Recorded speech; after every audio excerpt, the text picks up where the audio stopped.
বন্ধুরা, আজকে আমি একটা রেসিপি করব। দেখুন, আমি মাছটা কেটে নিয়ে আসছি, বাটা মাছ, ছোট ছোট সাইজের বাটা মাছ। এটাকে আমি আজকে রান্না করব ওলকপি আলু দিয়ে,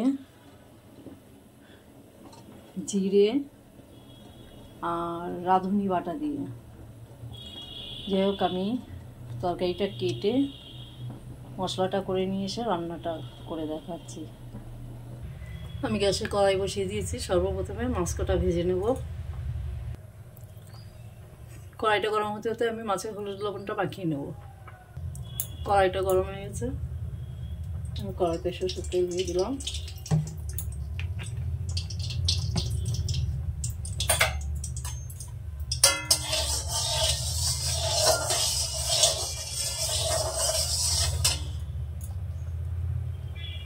মাছ ছেড়ে দিলাম।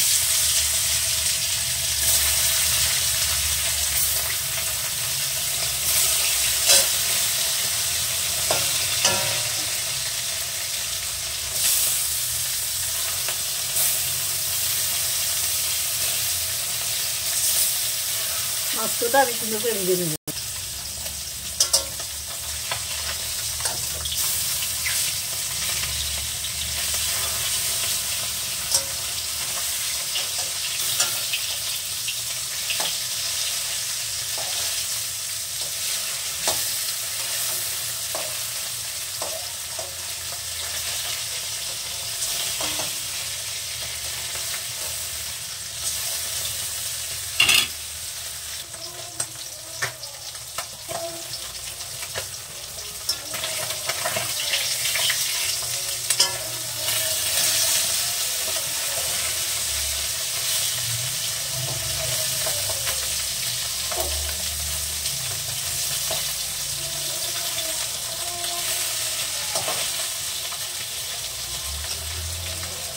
আমার মাছ কাটা ভাজা হয়ে গেছে, নামিয়ে নেব।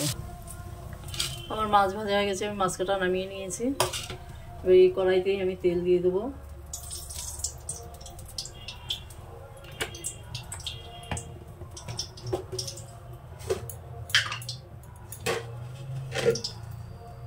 ফোড়নে দিলাম অল্প কটা জিরে,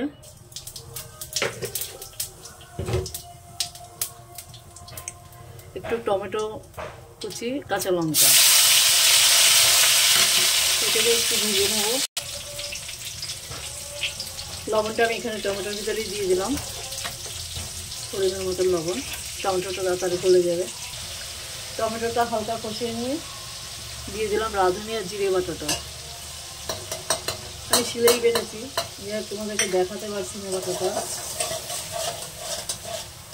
আমার স্ট্যান্ডটা ভেঙে গেছে, আমার একটু ভিডিও করতে অসুবিধা হচ্ছে, যার জন্য বাটাবুটি সব দেখাতে পারছি না। এবার এই মশলাটাকে আমি সুন্দর করে কষে নেব। দিয়ে দিলাম পরিমাণ মতন হলুদ, আবার একটু কষে নেব।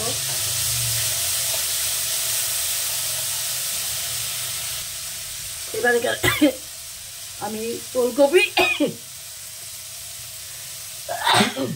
আর আলু কেটে রেখেছিলাম, এটাকে দিয়ে দেবো।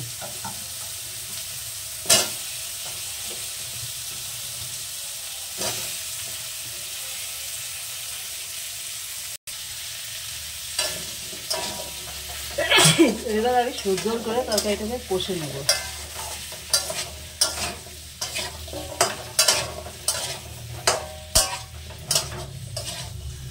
তরকারিটাকে সুন্দর করে কষে নেব।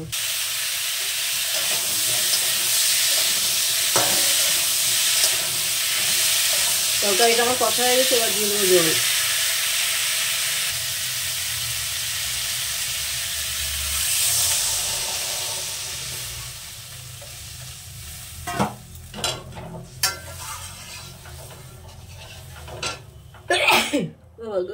লঙ্কা একটু খাচ্ছি।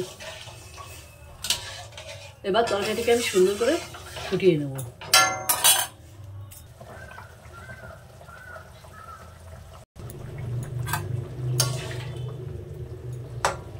আমার সবজি গলে গেছে, আমি তরকারিটা হালকা এইভাবে একটু গোটা দেবো।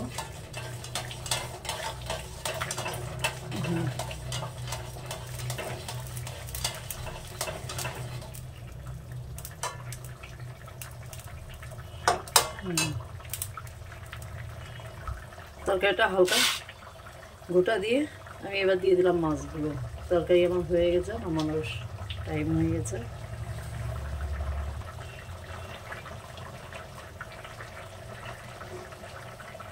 এবার একটু ফুটিয়ে নেব। তরকারিটা হয়ে গেছে, এবার তরকারিটা আমি নামিয়ে নেব।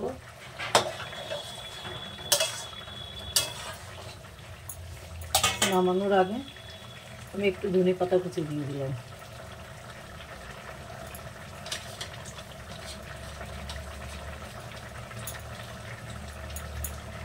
এবার তরকারিটা আমি নামিয়ে নেব। তরকারিটা হয়ে গেছে, আমি নামিয়ে নিয়েছি।